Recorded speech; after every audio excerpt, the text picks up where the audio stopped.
Heat has a smell on Carthos 9. It smells like burnt copper and old blood. You taste it before you feel it. And today, 3,000 laborers taste it, standing at the edge of a pit that eats men. The Vrax overseers are laughing. They always laugh before somebody dies. Snorts. One of them points down into the glow. Dig faster, meat, he says. And an old man, with a welding rig on his back, steps forward. Nobody laughs again after today. Let me tell you about Carthos 9. The Vrax Combine calls it a resource colony. That is a lie. It is a furnace with a flag on it. The planet sits too close to a red sun. The surface cracks open and bleeds magma twice a year. Nothing grows here. Nothing lives here. Nothing except what the Combine ships in to dig. The Combine runs half the galaxy's heavy metals. Their boardroom is on a garden world with white towers and clean rain. Their profits come from here. From the pit. From the core tap. A geothermal lance drilled 60 kilometers into the planet's heart. It drinks the heat of the world and turns it into power. Power cells. Power buys fleets. And the workers? The Combine found humans cheap. That is the joke they tell on every station from here to the core systems. You want to know why they buy human labor? Ask any overseer. He will grin with all four jaws. They sweat, he will say. They leak water. They keep walking. And when they break, they are cheap to replace. They call humans meat class, not citizens, not crew. Meat, cargo that complains. Elias Rourke had been cargo for 9 years. He was 52 years old, built like an old dock crane, knuckles the size of bolts, a beard gone iron gray. Before the Combine bought his debt, he worked geothermal rigs on Earth. 30 years of drilling into a planet's skull. He knew the sound a dying borehole makes. He knew what pressure feels like through the soles of your boots. None of that mattered to the Combine. To them, he was Unit 774, a meat unit with a welding rig. Every shift started the same way. The overseers walked the line. Tall Vrax, 3 meters of armored arrogance. Their hides were gray ceramic. Their blood ran cold. Heat meant nothing to them for an hour, and then it killed them in minutes. Cold-blooded. The humans whispered. Literally, a Vrax in the deep galleries was a dead Vrax walking. That is why they needed us. That is why they hated us. Overseer Draga hated us most of all. Draga ran Pit Section Theta. He liked to stop at Rourke Station. Every day, like a ritual, he would lean down, mandibles clicking, and breathe on the back of Rourke's neck. Unit 774, he would say. Tell me again what you were before you were meat. Rourke never looked up from his welder. Engineer, he would say. Snorts, engineer. Draga said the word like it was a disease. You bolted pipes together on a dirt ball. Here you dig. Dig faster, meat. The core tap drinks, and you feed it. The other humans told Rourke to shut up. Keep your head down. Do the shift. Survive. That was the religion of the pit. Survive the shift. Eat the gray paste. Sleep 4 hours. Do it again. 9 years, Rourke had survived. He fixed what broke. He kept his crew breathing. He buried 11 friends in the slag fields. And he listened. That is the thing about engineers. They never stop listening to a machine. And the core tap was talking. Rourke heard it first on a Tuesday. A harmonic, deep under the deck plates. A shiver in the steel that did not belong. He pressed his palm flat against the feed conduit and felt it. A stutter in the flow. Like a heartbeat skipping. He reported it. Of course he reported it. That is what you do. He stood in Draga's office, hat in his hands, and said, Overseer, the tap is stuttering. Pressure variance in the tertiary manifold. It needs a shutdown and a flush. Draga did not look up from his ledger. A shutdown costs 9 million credits a day. It will cost more if she blows. You are meat. Draga turned a page. Meat does not tell the Combine how to run its machine. Get out. Rourke got out, but that night he did something dangerous. He stole a survey slate. He walked the deep galleries, with his palm on the pipes, and he mapped the stutter. It was worse than he thought. Much worse. The core tap was not just sick. It was building to something. Pressure was stacking in the lower chambers, cycle after cycle. The tap had no flush valve rated for it. The Combine had never installed one. Why would they? Flushes cost money. Meat was cheaper. You know what happens when you cap a boiling pot. Think about that. Now make the pot 60 kilometers deep. Rourke went over Drage's head. It took him 11 days to get the message through. 11 days of bribes, favors, and smuggled data slates. Finally, a combined auditor answered. Subdirector Velosson, silver-hided, perfumed. He arrived on a shuttle with climate control and looked at the pit like it was a stain. Rourke laid out the numbers. Calm. Careful. Subdirector. The tap overpressurizes in 18 days. Maybe less. When she goes, she takes the colony. All of it. The garden platforms, the ore stockpiles, the fleet anchorage in orbit. Everything within 400 kilometers. Velosson listened. Then he did something worse than laughing. He nodded slowly and said, "You are correct." Rourke blinked. "Sir, we ran the same numbers last year." Velosson adjusted his cuff. "The tap will fail. That is certain. What you do not understand, meat unit, is the accounting." He smiled. It was a horrible smile. The colonies or reserves are 94% depleted. The garden platforms are a tax shelter. The labor stock, he glanced at Rourke, is insured. Do you understand? The Combine does not intend to fix the tap. The Combine intends to collect on it. The office went very quiet. "The evacuation begins tonight," Velosson said. "Combine personnel only. When the tap fails, the insurance pays, and the galaxy never asks questions about a mining accident on a dirt world." He leaned closer. "You have done the Combine a service. Your warning confirms the timeline. So I will give you a gift, meat. Die near the surface. It will be faster." They locked the human pens that night. 3,000 men and women behind mag-sealed gates. The Combine shuttles rose from the pads, one after another, white flames in the red dusk. The guards left. The auditors left. Drage left last. Rourke watched him go through the wire fence. Drage paused, looked back, and laughed. Snorts. "Dig faster, meat." Drage called up from the boarding ramp. "The pit is all yours now." Have you ever heard 3,000 people go silent at once? It is a sound, a real sound. It is the sound of a species deciding something. Rourke climbed up on an ore crate. His voice was gravel and rust. "Listen to me," he said. "You all heard them. They are leaving us to burn. And maybe you think that is the end of it. Maybe you think we sit here and wait for the fire." He held up the stolen survey slate. "I have spent 11 days inside the guts of that tap. I know where the pressure sits. I know where the fractures run. And I know something those silver-skinned cowards never learned." He looked around at the pens, at the welders, the haulers, the drill hands, the medics. This planet is a machine, the biggest, angriest machine in the galaxy. And for 9 years, we have been the ones keeping it alive. Not them. Us. A woman in the front row raised her hand. Her name was Okafor. Medic.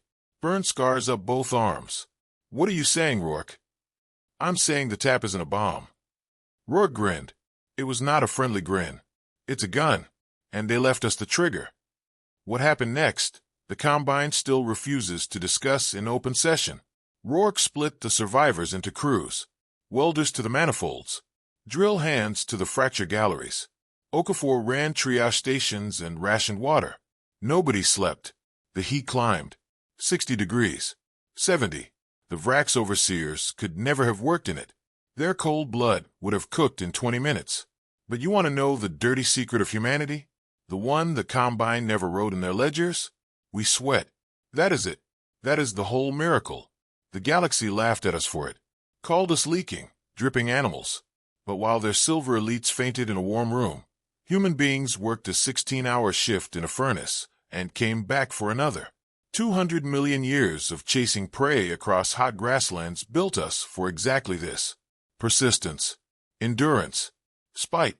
Especially spite. For 2 days, Rourke's crews rebuilt the tap's guts. They opened the old relief galleries the Combine had sealed for scrap. They rigged the tertiary manifold to vent sideways into the dead eastern caldera.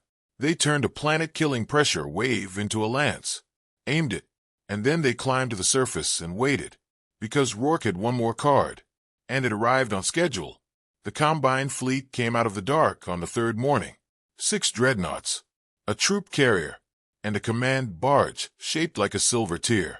Rourke stood on the slag ridge with a stolen comm unit and watched them come.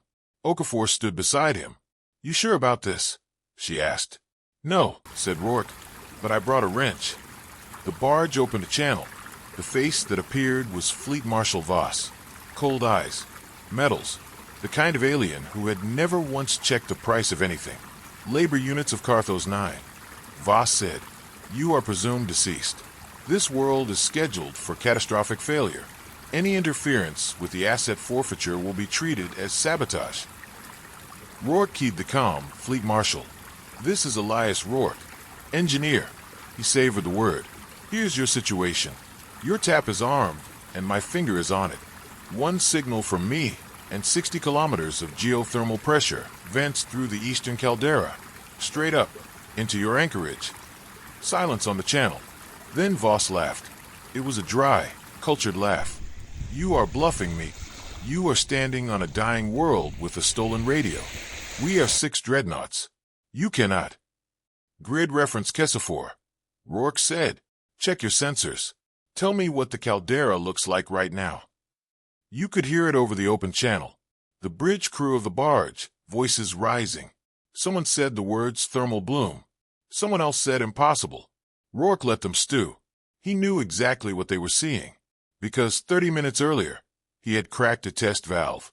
Just a sip of the planet's anger. The eastern caldera was glowing like an open eye. 2 kilometers of superheated steam, held at the threshold, aiming straight at the fleet's parking orbit. "The first one was a warning," Rourke said. "The second one erases you. And before you think about shooting me, every relief valve on this rock is held open by a dead man switch. 3,000 dead man switches. You kill us, the lance fires anyway. You do nothing, the lance fires in 6 days anyway.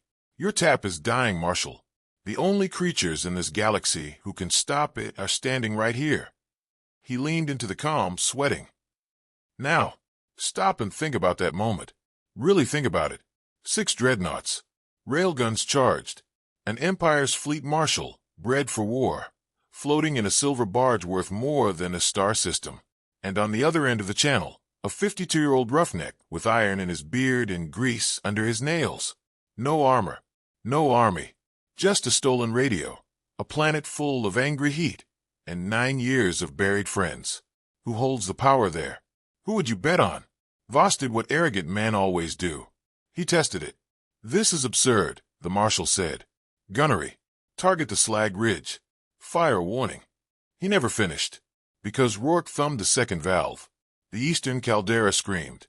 A column of white fire 800 meters wide punched up through the atmosphere in 11 seconds.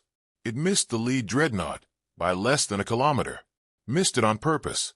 The shock wave rolled the barge like a toy. On the open channel, Rourke heard klaxons, heard shouting, heard something fall over. "That was me being polite," Rourke said. His voice did not rise. That is the thing about men like Elias Rourke. They never have to shout. The next one doesn't miss. "Now, here are my terms. Write them down." "Terms," Voss spat. "You are meat. You do not give the combined terms." Term 1. Rourke kept going like he had not heard. "The combine vacates Carthos 9. Every officer, every auditor, every overseer. You leave the shuttles. All of them. Term 2. You transmit the colony charter to this channel, signed over to the labor stock. This rock becomes ours. Term 3. He paused. You send a message up that chain of yours. You tell every species in the galaxy what humans are. Not meat. Not cargo. Tell them we are the ones who keep the machines running. Tell them what happens when we stop." The channel stayed open a long time. You could hear the fleet marshal breathing, cold blood or not, of Raxenfield fear. It just takes them longer to admit it. "And if we refuse?" Voss asked quietly. Rourke looked down the ridge, down at the pens. 3,000 people stood in the open, in the killing heat, looking up at the sky. Nobody was hiding. Nobody was kneeling. Okafor raised a fist. Then the woman next to her. Then 100. Then all of them. 3,000 fists in the red light. And not one voice. Not one sound. Just silence. the silence of a species that has decided. Then the last thing your fleet ever sees, Rourke said, is a dirt world full of dead men standing up. The Combine folded in 4 hours. It took them that long because the lawyers screamed, because the board screamed, because nobody in that silver tower could believe the word meat had just been deleted from a balance sheet. But the math was simple. The fleet could not kill the humans without losing the fleet. The tap could not be saved without the humans. And every hour they argued, the pressure climbed. So the shuttles came back down, empty. The Combine crews walked up the ramps under guard, their own guards, because the first thing Okafor did was open the armory, and it turned out the overseers had left in too much of a hurry to lock it. And then came the moment. You know the one. The moment this whole genre lives for. Draga came down the ramp last, the overseer of Pit Section Theta. 3 meters of armored gray hide. The alien who had spent 9 years breathing on the back of Rourke's neck. He stopped at the bottom of the ramp. Rourke was waiting there. Just him. No rifle. Just the wrench hanging off his belt, where it always hung. Draga looked at him. The mandibles clicked. But slower now. Unit 774. Engineer, Rourke said. Say it. The ridge was dead quiet. Everybody was watching. And Draga, overseer of Theta, breaker of men, lowered himself. Slowly. Down past his own pride. Down past 400 years of combined breeding. Down until one armored knee touched the slag. Engineer, Draga said. Louder. Engineer. And then, quieter, almost to himself. The meat digs no more. Rourke looked down at him for a long moment. 9 years of gray paste and buried friends. 11 fresh graves in the slag fields. And then he did the most human thing possible. The thing no Vrak strategist had ever predicted. In any war game. In any ledger. He reached down and offered the overseer his hand. Get up, Rourke said. There's work. The tap needs a flush valve. The real kind. The kind that costs money. He pulled the alien to his feet. And you're going to help me pour the foundation. 6 days later, the fleet was gone. The charter was signed. And on the surface of Carthos 9, under a red sun, 3,000 free human beings did the thing they had always done.